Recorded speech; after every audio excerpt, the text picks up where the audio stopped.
ซึ่งว่าเหรียญที่ข้าพเจ้ามีในปัจจุบันนี้อยู่34 USDT เนาะแล้วก็เหรียญพายมีอยู่15เนาะมูลค่าอยู่ที่9 ปลายซึ่งข้าพเจ้าจะซื้อเหรียญถอนเนาะตัวนี้เลยเนาะถอนคอยเนี่ยไปซึ่งราคาปัจจุบันอยู่ที่3.2เนาะนี่เป็น1ถอนนี่จะเท่ากับ3.2จากนั้นเราก็กดเข้าไปซื้อถอนได้เลยเนาะแสดงว่าสำเร็จได้อยู่ 6.09 เนาะสบายดีเพื่อนๆมาพบกับ2 BC เซงดาราเช่นเคยเนาะคลิปนี้ก็จะมารีวิวกระดาน Maxi ซึ่งว่าเป็นกระดานที่มีค่าธรรมเนียมน้อยเนาะเวลาเขาโอนเหรียญออกไปเนาะอันนี้ก็จะเป็นหน้าหลักของกระดาน Maxi เนาะวันนี้ข้าพเจ้าจะมารีวิวขั้นตอนในการเอา USDT เข้าไปซื้อเหรียญคริปโตต่างๆเนาะโดยเฉพาะคลิปนี้จะมาซื้อเหรียญทอนเนาะซื้อไว้เพื่อเก็งกำไรในอนาคตข้างหน้าคิดว่าในอนาคตข้างหน้าเหรียญนี้ก็จะมีความสามารถในการพุ่งโตขึ้นไปเนาะอันนี้ก็จะเป็นหน้าหลักของกระดานตัวนี้เนาะผู้ใดที่ยังไม่ทันมีกระดานนี้นำใช้ในบนมือถือก็สามารถกดลิงก์อยู่กองวิดีโอนี้ได้เลยแล้วก็สมัครได้เลยเนาะจากนั้นเพื่อนๆก็เข้าไปกระเป๋าสตางค์เนาะแล้วกระเป๋าเงินท่านเองเนาะจากนั้นก็เข้าไปบอลสปอร์ตนี่เนาะซึ่งว่าเหรียญที่ข้าพเจ้ามีในปัจจุบันนี้อยู่34 USDT เนาะแล้วก็เหรียญพายมีอยู่15เนาะมูลค่าอยู่ที่9 ปลายซึ่งข้าพเจ้าจะซื้อเหรียญถอนเนาะตัวนี้เลยเนาะถอนคอยเนี่ยไปครับไปกวดเบิ่งราคามันในปัจจุบันนี้ก่อนเนาะคิดว่ามันลงเนาะปัจจุบันนี้จากนั้นเข้าไปบอลแจ้งเทียนนี้เนาะซึ่งปัจจุบันนี้มันเป็นค่าลงเนาะเข้าไปเบิ่ง1 ชั่วโมง4 ชั่วโมงซึ่งราคาปัจจุบันอยู่ที่3.2เนาะแล้วก็วอลลุ่มมันก็ไล่อยู่เนาะจึงว่าข้าพเจ้าจะมาซื้อเหรียญตัวนี้เล็กน้อยเนาะ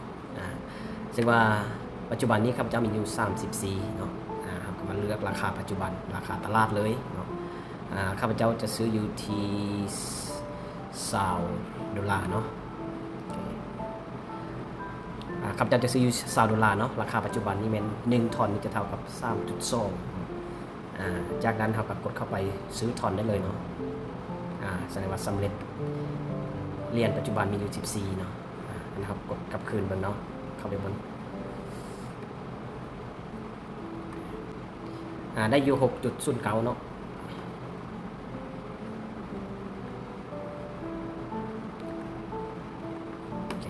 ซึ่งว่าสินทรัพย์ในปัจจุบันนี้มีอยู่3เหรียญเนาะซึ่งว่ากระดานนี้เราซื้อเหรียญเนาะมันก็ง่ายๆเนาะผู้ใดที่อยากจะซื้อเหรียญถือครองไว้เพื่อเก็งกำไรในคนข้างหน้า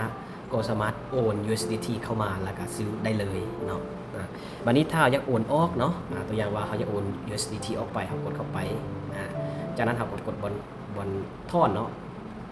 เข้าบอลโอนออกสู่กระเป๋าภายนอกซึ่งว่าเครือข่ายเนาะที่เขาจะโอนออกมันก็จะมีหลายๆเนาะซึ่งว่าเครือข่ายBSC นี่มันก็บริเสียค่าธรรมเนียมอย่างเลยเนาะเครือข่าย TRX หรือว่าTron เนาะTRX เนาะเป็น GRC Sound ตัวนี้นี่ค่าธรรมเนียมอยู่ที่1เนาะแล้ว ARB เนาะซึ่งว่าเครือข่ายของ Arbitrum เนาะ Arbitrum วันนี้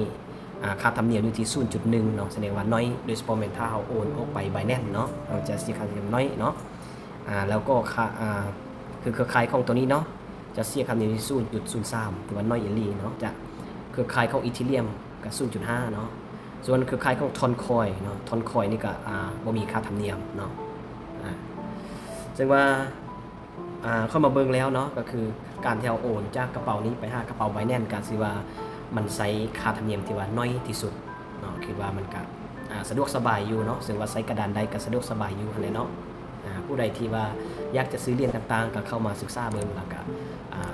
ซื้อได้เลยเนาะคลิปนี้บ่แนะนำลงทุนแต่อยากจะมาแบ่งปันความรู้ดีๆเนาะคลิปนี้ก็จบเพียงเท่านี้แล้วเราพบกันในคลิปต่อไปสบายดี